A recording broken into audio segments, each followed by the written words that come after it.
Hi friends, welcome to JS maths zone. ഇന്ന് നമ്മൾ എടുക്കാൻ പോകുന്നത് പുതിയൊരു ചാപ്റ്ററാണ്. +1 മാത്സിലെ ചാപ്റ്റർ 2 റിലേഷൻസ് ആൻഡ് ഫങ്ഷൻസ്.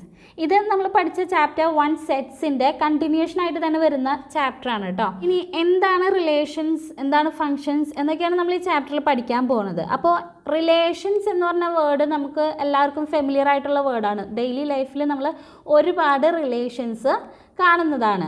എന്തൊക്കെ റിലേഷൻസ് ആണ്? ഫാദർ സൺ റിലേഷൻ, അല്ലെങ്കിൽ മദർ ഡോട്ടർ റിലേഷൻ, അല്ലെങ്കിൽ ടീച്ചർ സ്റ്റുഡൻറ്റ് റിലേഷൻ, അങ്ങനെ ഒരുപാട് റിലേഷൻസ് നമ്മൾ ഡെയിലി ലൈഫിൽ കാണാറുണ്ട് അല്ലേ. പിന്നെ വേറെ ഇപ്പോൾ മാത്സിൻ്റെ കേസിൽ നോക്കുകയാണെങ്കിൽ നമ്മൾ പറയില്ലേ, ഇപ്പോൾ ഒരു number M is less than N എന്ന് പറയും, വേറൊരു നമ്പർ എൻ. ഇത് എമ്മും എന്നും തമ്മിലുള്ള ഒരു റിലേഷനാണ്. അതുപോലെ നമ്മളിപ്പോൾ പ്രീവിയസ് ചാപ്റ്ററിൽ തന്നെ നമ്മൾ രണ്ട് സെറ്റ്സ് എയും ബിയും എടുക്കുകയാണെങ്കിൽ A is a subset of B, അല്ലെങ്കിൽ B is a superset of A. ഇങ്ങനെ ഒരുപാട് റിലേഷൻസ് നമുക്ക് കണ്ടിട്ടുണ്ട് മാത്സിലാണെങ്കിലും അല്ലേ. അപ്പോൾ ഈ റിലേഷൻസിൻ്റെ ഒക്കെ അതായത് ഇത് രണ്ട് സെറ്റ്സ് തമ്മിലുള്ള ഒരു റിലേഷനാണ് അല്ലേ. ഇത് ആ രണ്ട് സെറ്റ്സും തമ്മിലുള്ള വേറൊരു റിലേഷനാണ്. ഇത് നോക്കിയ രണ്ട് നമ്പേഴ്സ് തമ്മിലുള്ള റിലേഷനാണ് അല്ലേ. അപ്പോൾ ഇങ്ങനെ ഒരുപാട് റിലേഷൻസ് നമ്മൾ കണ്ടിട്ടുണ്ട്.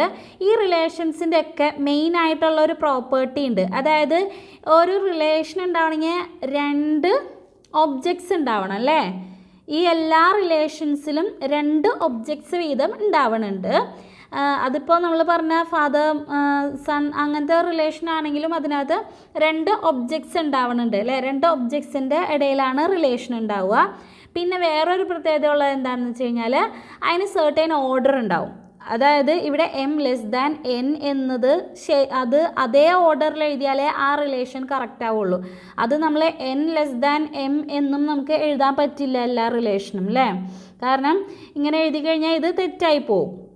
അപ്പോൾ ഇവിടെ ഓർഡർ കീപ്പ് ചെയ്യൽ മസ്റ്റാണ് അല്ലേ. നമ്മൾ പറയാന്നുണ്ടെങ്കിൽ ഈ ഫാദർ സൺ റിലേഷൻ നമ്മൾ നോക്കുകയാണെങ്കിലും അറിയാം, അത് നേരെ തിരിച്ചിട്ട് കഴിഞ്ഞാൽ അത് ശരിയാവില്ല. അപ്പോൾ എന്താണ്, ഒരു റിലേഷന് രണ്ട് കാര്യങ്ങളാണുള്ളത്. ഒന്ന്, രണ്ട് ഒബ്ജക്ട്സ് തമ്മിലായിരിക്കും റിലേഷൻ ഉണ്ടാവുക. രണ്ടാമത്തത് അതിനൊരു സെർട്ടൈൻ ഓർഡർ ഉണ്ടാവും. Relation involves pair of objects in certain order. ഒരു പെയർ ഓഫ് ഒബ്ജക്റ്റ് ഒരു സെർട്ടൈൻ ഓർഡറിൽ വരുമ്പോഴാണ് നമ്മളതിനെ റിലേഷൻ എന്ന് പറയുന്നത് അല്ലേ.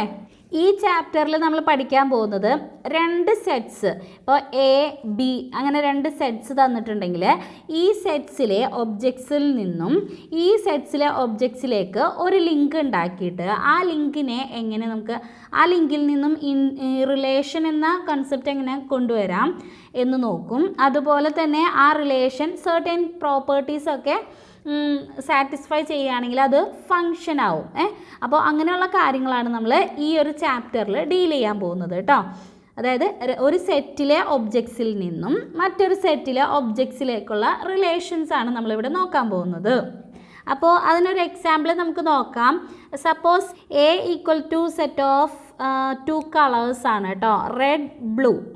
അതുപോലെ B equal to set of 3 objects B C and S. ഇവിടെ ബി എന്ന് പറയുന്നത് ബാഗാണ്, സി എന്ന് പറയുന്നത് കോട്ടാണ്, എസ് എന്ന് പറയുന്നത് ഷർട്ടാണ്. എങ്കിൽ ഈ രണ്ട് സെറ്റ്സും വെച്ചിട്ട്, അതായത് ഒരു സെറ്റിൽ 2 കളറുണ്ട്, ഒരു സെറ്റിൽ 3 ഒബ്ജക്ട്സ് ഉണ്ട്, ബാഗ് കോട്ട് ഷർട്ട്. ഇത് വെച്ചിട്ട് നമുക്ക് എത്ര coloured objects, different coloured objects ഉണ്ടാക്കാൻ പറ്റും? അതായത് നമുക്ക് റെഡ് ബാഗ് ഉണ്ടാക്കാം, അതുപോലെ റെഡ് കോട്ട് ഉണ്ടാക്കാം, റെഡ് സി അല്ലേ. അതുപോലെ റെഡ് ഷർട്ട്, റെഡ് എസ് ഉണ്ടാക്കാം. അതുപോലെ ബ്ലൂ ബാഗ്, പിന്നെ blue coat and blue shirt. അപ്പോൾ നമുക്കിവിടെ 1 2 3 4 5 6 ഡിസ്റ്റിങ്ക്റ്റ് ഒബ്ജക്ട്സ് ആണ് നമുക്കിവിടെ കിട്ടിയത് അല്ലേ. അപ്പോൾ ഇതിൽ നമ്മൾ എന്താ ചെയ്തത്, ഒരു സെറ്റിൽ നിന്നും വേറൊരു സെറ്റിലേക്ക് ഒരു ലിങ്ക്, ഒരു റിലേഷൻ ഇവിടെ ഉണ്ടാക്കുകയാണ് ചെയ്തത്. അപ്പോൾ നമുക്കിവിടെ 6 പെയേഴ്സാണ് കിട്ടിയത് അല്ലേ. ഈ പെയേഴ്സിനൊരു പ്രത്യേകത ഉണ്ട്, നമ്മൾ പറഞ്ഞു ഇത് നമ്മളൊരു സെർട്ടൈൻ ഓർഡറിലാണ് എഴുതിയേക്കുന്നത് അല്ലേ. ഈ റിലേഷൻ്റെ കാര്യം വരുമ്പോൾ ഈ ഓർഡറിന് നല്ല ഇമ്പോർട്ടൻസ് ഉണ്ട്. അതായത് ഇവിടെ ആദ്യം കളർ എഴുതി എന്നിട്ട് ഈ ഒബ്ജക്റ്റിൻ്റെ ലെറ്റർ എഴുതി അല്ലേ. അപ്പോൾ ഇവിടെ വരുന്ന ഈ pairs of objects in certain order എന്ന് പറയുന്ന വാക്കിനെ നമുക്ക് ഒറ്റ വാക്കിൽ ഓർഡേർഡ് പെയർ എന്ന് പറയാം. എന്താണ് ഓർഡേർഡ് പെയർ? ഈ ഓർഡേർഡ് പെയർ എന്ന് പറയുന്ന വാക്ക് നിങ്ങൾക്ക് എവിടെയെങ്കിലും കേട്ടുപരിചയമുണ്ടോ? നമ്മൾ ജിയോമെട്രി ആൻഡ് ഓൾജിബ്ര അല്ലെങ്കിൽ കോർഡിനേറ്റ്സ് അങ്ങനത്തെ ചാപ്റ്ററൊക്കെ 10th സ്റ്റാൻഡേർഡിൽ പഠിച്ചപ്പോൾ അവിടെ നമ്മൾ ഒരു പ്ലെയിനിലെ ഒബ്ജക്ട്സ് എഴുതാൻ വേണ്ടിയിട്ട് ഇത് എക്സ് ആക്സിസും ഇത് വൈ ആക്സിസും ആണെങ്കിൽ ഇവിടെ 1 2 3 ഇവിടെ 1 2 ഇങ്ങനെയൊക്കെ എടുത്തപ്പോൾ നമ്മൾ ഇതിലെ ഒരു പ്ലെയിനിലെ ഒരു പോയിൻറ്റിനെ റെപ്രസെൻ്റ് ചെയ്യാൻ നമ്മൾ യൂസ് ചെയ്തത് ഓർഡേർഡ് പെയർ ആണല്ലേ. അവിടെ ഓർഡറിന് ഇമ്പോർട്ടൻസ് ഉണ്ടായിരുന്നു. കാരണം ഈ ഒരു പോയിൻറ്റിൻ്റെ പൊസിഷൻ നമ്മൾ പറയുക ഓർഡേർഡ് പെയർ 1 2 എന്നായിരുന്നു. അതായത് എക്സ് ആക്സിസിൽ 1 യൂണിറ്റ് റൈറ്റ് സൈഡിലേക്ക് മാറി, അതുപോലെ വൈ ആക്സിസിൽ 2 യൂണിറ്റ് മുകളിലേക്ക് മാറി.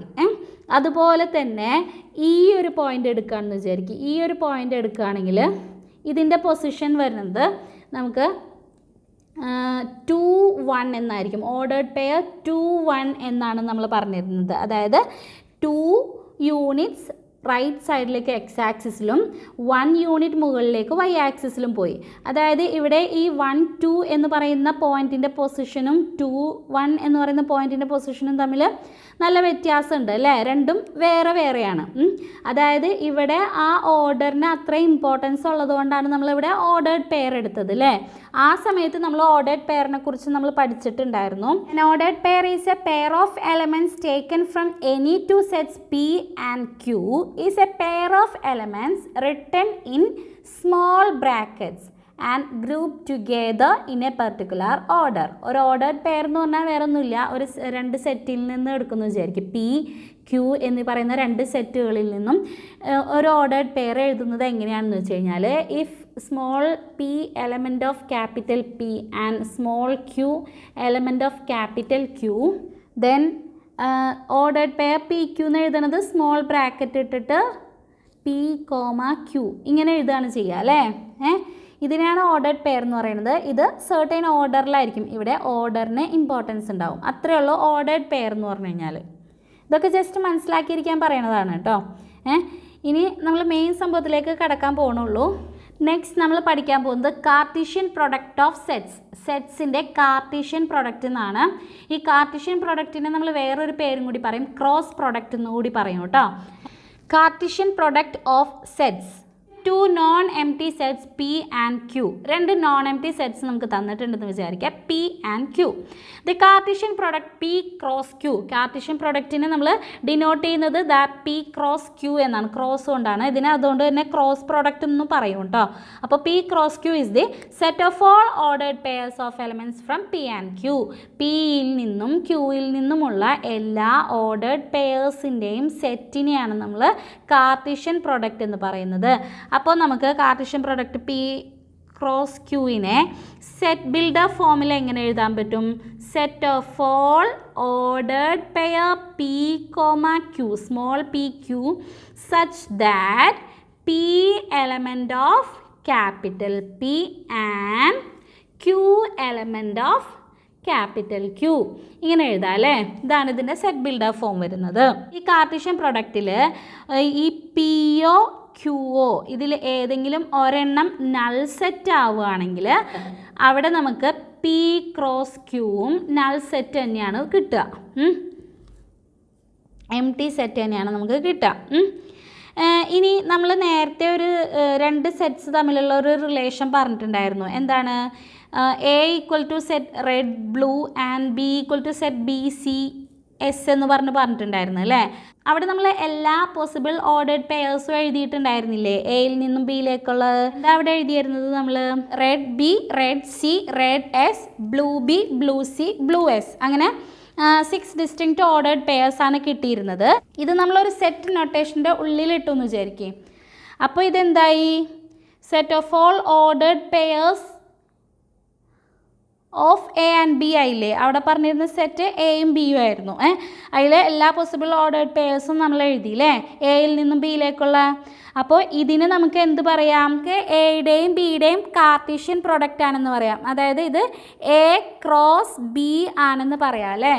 അപ്പോൾ ഇതാണ് കാർട്ടീഷ്യൻ പ്രൊഡക്റ്റ് എന്ന് പറഞ്ഞു കഴിഞ്ഞാൽ, രണ്ട് സെറ്റ്സ് തന്നിട്ട് അതിൻ്റെ കാർട്ടീഷ്യൻ പ്രൊഡക്റ്റ് കാണാൻ പറഞ്ഞു കഴിഞ്ഞാൽ ഫസ്റ്റ് സെറ്റിൽ നിന്നും സെക്കൻഡ് സെറ്റിലേക്കുള്ള എല്ലാ പോസിബിൾ ഓർഡേർഡ് പെയർസും നമ്മൾ എഴുതണം. ഇനി നമുക്ക് ഇതുപോലെ വേറൊരു എക്സാമ്പിളും കൂടി നോക്കാം. Let A equal to set A1 A2 and B equal to set B1 B2 B3 B4.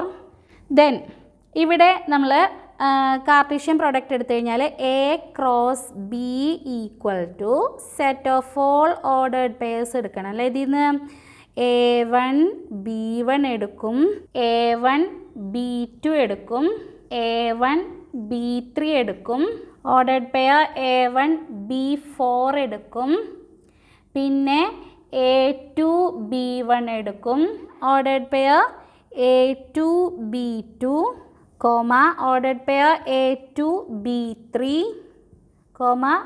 Ordered pair A2 B4. ഇവിടെ നമുക്ക് കാർട്ടീഷ്യൻ പ്രൊഡക്റ്റ് എടുത്താൽ കിട്ടുന്നത് ordered pair A1 B1, A1 B2, A1 B3, അതുപോലെ ordered pair A1 B4, ordered pair A2 B1, A2 B2, A2 B3, A2 B4. ഇത്രയും കിട്ടിയില്ലേ.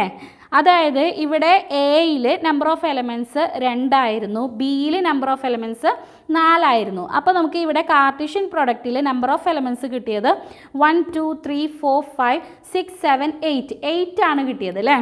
അതുപോലെ തന്നെ നമ്മൾ തൊട്ട് മുമ്പ് ചെയ്തതിൽ, അതായത് എ ക്രോസ് ബി എടുത്തപ്പോൾ റെഡും ബ്ലൂവും എയും ബി സി എസ് അത് 3ഉം ബിയും ആയിട്ട് എടുത്തപ്പോൾ അവിടെ നമുക്ക് കാർട്ടീഷ്യൻ പ്രൊഡക്റ്റിൽ കിട്ടിയത് 6 എലമെൻറ്റ്സ് ആണ്. അവിടെ എയിൽ 2 എലമെൻറ്റ്സും ബിയിൽ 3 എലമെൻറ്റ്സും ആയിരുന്നു ഉണ്ടായിരുന്നത്.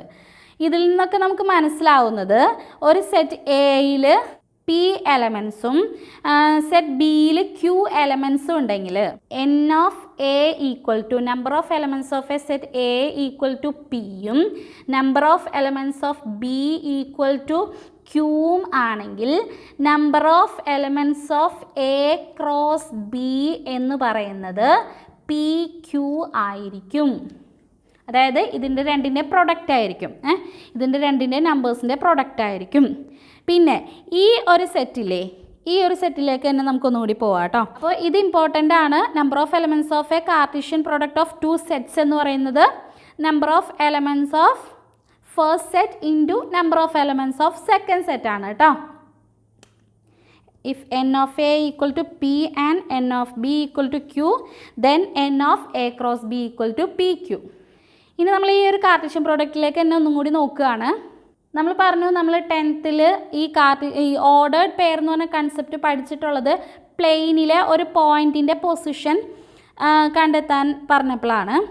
അപ്പോൾ ഈ എ എന്ന് പറയുന്നത് അതുപോലെ ബി എന്ന് പറയുന്നത് ഇത് രണ്ടും ഈ റിയൽ ലൈനിൻ്റെ സബ്സെറ്റ്സ് ആണെന്ന് വിചാരിക്കാം.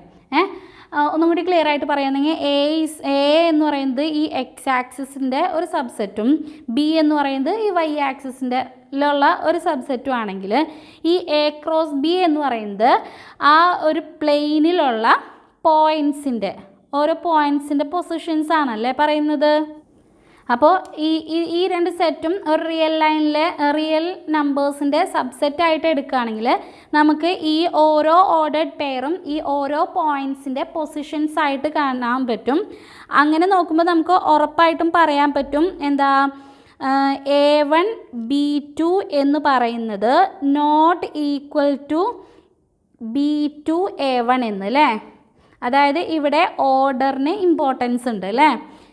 ഇത് രണ്ടും ഡിസ്റ്റിങ്ക്റ്റ് ആയിരിക്കും. ഇത് രണ്ടും ഡിസ്റ്റിങ്ക്റ്റ് പോയിൻറ്റ്സിൻ്റെ പൊസിഷൻസ് ആയിട്ടാണ് വരിക. ഇനി നമ്മൾ വേറൊരു എക്സാമ്പിൾ എടുക്കുകയാണ്.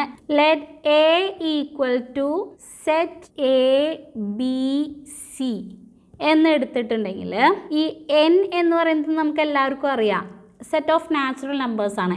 n ക്രോസ് a എന്ന് പറയുന്നത് എന്ത് വരും? അതായത് എന്നിൻ്റെയും എയുടെയും കാർട്ടീഷ്യൻ പ്രൊഡക്റ്റ് എടുത്തു കഴിഞ്ഞാൽ നമുക്ക് എന്ത് കിട്ടും?